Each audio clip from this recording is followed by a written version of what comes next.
Hello, and welcome to this video where we are going to be testing out the brand new Laniakea's spear. Unless you've been living under a rock these past few weeks, then you'll know about this super interesting new weapon release. The spear has halberd range, meaning that it can reach 2 tiles, making it very versatile, much like the Noxious Scythe, Dragon Rider Lance or Masuta's War Spear.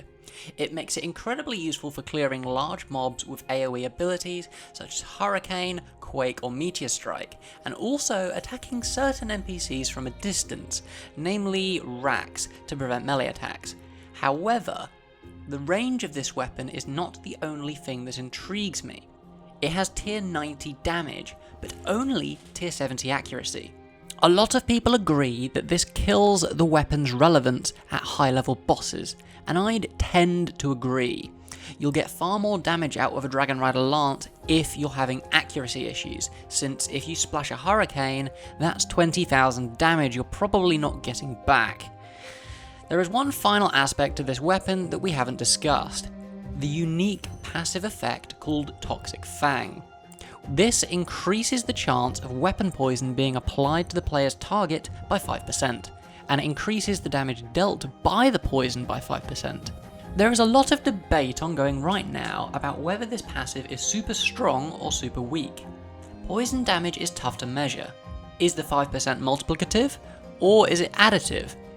I'll do my best today to answer this question, plus I'll buy one, take it to a bunch of bosses and slayer creatures and share my thoughts.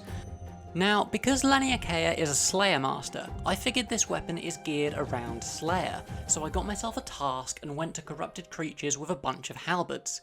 I found this weapon to be best in slot, better than a scythe since I was getting the passive and I wasn't splashing.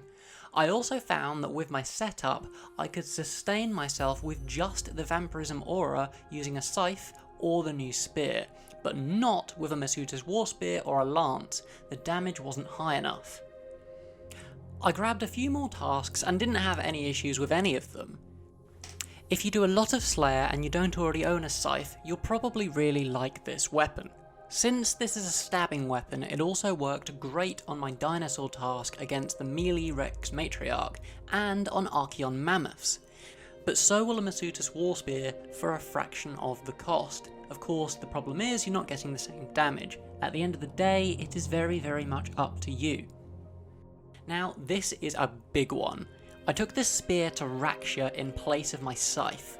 I previously uploaded a video showing a Masuta's War Spear didn't have the damage to consistently clear the pools, but this thing, well, it's perfect! It seems you don't need accuracy when it comes to clearing the pools, so if you can't afford 390 mil for a scythe, this is a fantastic option. This is the one instance where I would highly recommend this spear over a scythe if you don't own either, simply because it does the exact same job for a fraction of the cost.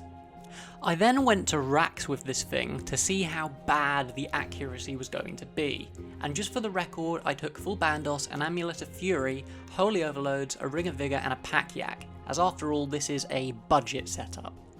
I made it out alive, several times in fact, although if you're learning Raksha with melee, go just buy a Lance, you're gonna have a much better time. I tried using the Berserker Aura and yes, this helped, but if you're learning, once again, it's gonna suck, okay? Of course, eventually when you get more and more comfortable with Raksha, you'll probably get lots of drops, and eventually you'll be able to afford a scythe. I've heard a lot about people using Lani's spear at Solak. Now, apologies, but I kinda suck, and I haven't actually ever been. I think this is one of those situations though where if you do go to Solak, you probably know what all the fuss is about anyhow. I'm sure I'll be able to go in the future, and maybe if the news isn't already out by then, I'll be able to make a video on this. Now, another place that the spear works great is for Elite Dungeon free trash runs. Now, this has become less and less relevant since the PvM hub portal has since changed, making it harder for new players to do this method efficiently without having completed the entire dungeon. There are, however, still bots here using their Ring of Kinship to teleport out between runs. If you're going past Crassian though, you're going to need some damn accuracy. This thing splashed like crazy at this boss, I don't recommend it. Bring a lance, bring something else. This thing, you know, it works great where it works, and it works really badly where it doesn't. So now, the bit you've all probably been waiting this whole video to see. How good is the passive? To test this, I did 2 challenge gems with Cinderbanes and Weapon Poison+++. In the first contest, I used Lani's Spear, and in the second one, I used a Scythe. Now, I literally just stood and auto-attacked the dummy on max hit mode for the entire 5 minutes of both gems, and I counted 84 auto-attacks. I hit the dummy for 2,497 damage every single hit, so this means that 209,748 damage was not caused by poison. Now on the gem with Lani's Spear, I scored 236,600, and on the gem with a Scythe, I scored 234,564. Lani's Spear therefore did 26,852 poison damage, while my Scythe did 24,816. This is a difference of about 8%. Therefore, although not the biggest increase in pure numbers over the course of 5 minutes, this is still almost as good as using Qualm incense sticks for their 10% boost. Now also bear in mind that this is just one instance and one test, results may vary with RNG. Nonetheless, it's super interesting, and I'm really glad that I took the time to explore it and share it with you guys. Now if you've made it this far and you're liking the video, do a guy a favour, drop me a like, and if you want to see more stuff like this, make sure to subscribe. I would love to do this as a proper job, but right now I'm a little way away, but you can help me get there.